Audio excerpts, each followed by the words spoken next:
ભગવાન કૃષ્ણ હિન્દુ ધર્મના સૌથી આદરણીય દેવતાઓમાંના એક છે. તેમના દૈવી કાર્યો માટે જ નહીં, પરંતુ ભગવદ્ ગીતામાં તેમના ઉપદેશો દ્વારા માનવતાને આપેલા કાલાતીત શાણપણ માટે પણ ઉજવવામાં આવે છે.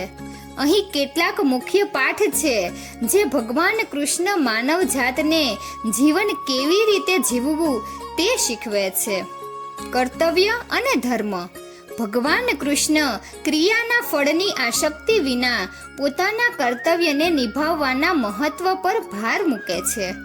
તે અર્જુનને એક યોદ્ધા તરીકેની તેની જવાબદારીઓ નિભાવવાની અને પરિણામને ધ્યાનમાં લીધા વિના ન્યાયી યુદ્ધ લડવાની સલાહ આપે છે.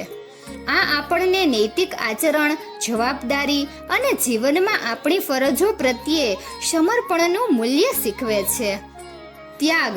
કૃષ્ણ અલગતા અને અહંકાર સંચાલિત ઈચ્છાઓના ત્યાગનો માર્ગ શીખવે છે. તે અર્જુનને પોતાની ફરજ નિસ્વાર્થપણે નિભાવવાની સલાહ આપે છે. આસક્તિ અથવા સફળતા કે નિષ્ફળતા પ્રત્યે દ્વેષથી પ્રભાવિત થયા વિના. આ જીવનના ઉતાર ચઢાવ વચ્ચે સમાનતા અને આંતરિક શાંતિ જાળવવાના મહત્વને દર્શાવે છે. ભક્તિ અને શરણાગતિ. ભગવાન કૃષ્ણ ભક્તિના ગુણોની પ્રશંસા કરે છે અને દૈવી ઈચ્છાને શરણાગતિ આપે છે. તે અર્જુનને પોતાને સંપૂર્ણ રીતે પરમાત્માને સમર્પિત કરવા અને ભગવાનના જ્ઞાન અને માર્ગદર્શનમાં વિશ્વાસ રાખવા પ્રોત્સાહિત કરે છે. આ આપણને જીવનના પડકારો અને અનિશ્ચિતતાઓને નેવિગેટ કરવામાં વિશ્વાસ, નમ્રતા અને શરણાગતિની શક્તિ શીખવે છે. આત્મ સાક્ષાત્કાર અને આધ્યાત્મિક વિકાસ. કૃષ્ણ આત્મ સાક્ષાત્કાર અને આધ્યાત્મિક વિકાસનો માર્ગ શીખવે છે.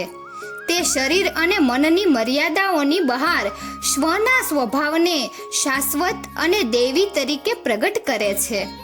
આ આપણને સ્વનું જ્ઞાન મેળવવા, આંતરિક જાગૃતિ કેળવવા અને દૈવી માણસો તરીકે આપણા સાચા સ્વભાવને સમજવાની પ્રેરણા આપે છે. સમાનતા અને બિનભેદભાવ. ભગવાન કૃષ્ણ સમાનતા અને બિનભેદભાવના સિદ્ધાંત પર ભાર મૂકે છે. શીખવે છે કે પરમાત્માની નજરમાં તમામ જીવો સમાન છે. તે અર્જુનને યાદ અપાવે છે કે આત્મા અમર અને અવિભાજ્ય છે, જે જાતિ, સંપ્રદાય અથવા સામાજિક દરજ્જાના ભેદોને પાર કરે છે. આ આપણને તમામ જીવો સાથે આદર, કરુણા અને સહાનુભૂતિથી વર્તે છે. કરુણા અને ક્ષમા. કૃષ્ણ કરુણા અને ક્ષમાના ગુણોને મૂર્તિમંત કરે છે, જેનું ઉદાહરણ મિત્ર અને શત્રુ સાથેની તેમની ક્રિયા પ્રતિક્રિયામાં સમાન છે. તે અર્જુનને સલાહ આપે છે કે તે બધા જ જીવો પ્રત્યે કરુણાથી વર્તે, ભલે તેને અન્યાય કર્યો હોય.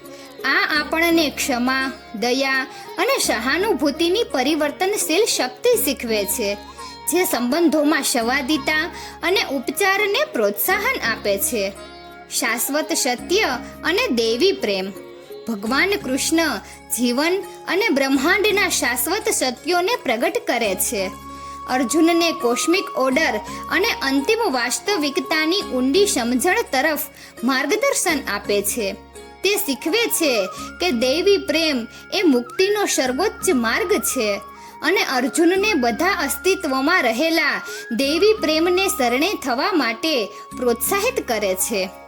આ આપણને પરમાત્માના અભિવ્યક્તિ તરીકે તમામ જીવો માટે પ્રેમ, કરુણા અને આદર કેળવવા માટે પ્રેરણા આપે છે. ટૂંકમાં ભગવદ્ ગીતામાં ભગવાન કૃષ્ણના ઉપદેશો સદાચાર, શાણપણ અને આધ્યાત્મિક પરિપૂર્ણતાનું જીવન કેવી રીતે જીવવું તે અંગે ગહન આંતરદ્રષ્ટિ અને માર્ગદર્શન આપે છે. તેમનું કાલાતીત શાણપણ માનવતાને પ્રેરણા અને ઉત્થાન આપવાનું ચાલુ રાખે છે, જે આપણને આત્મ અનુભૂતિ, આંતરિક શાંતિ અને દૈવી પ્રેમ તરફ માર્ગદર્શન આપે છે. ભક્તિ, નિસ્વાર્થતા અને દૈવી ઈચ્છાને શરણાગતિ દ્વારા આપણે ભગવાન કૃષ્ણના પગલે ચાલી શકીએ છીએ અને હેતુ, અર્થ અને આધ્યાત્મિક ઉત્ક્રાંતિનું જીવન જીવી શકીએ છીએ. તો મિત્રો, તમને આ વિડીયો કેવો લાગ્યો જરૂરથી કમેન્ટ કરજો. જો સારો લાગ્યો હોય તો વિડીયોને લાઈક અને શેર કરજો અને અમારી ચેનલને જરૂરથી સબસ્ક્રાઈબ કરજો.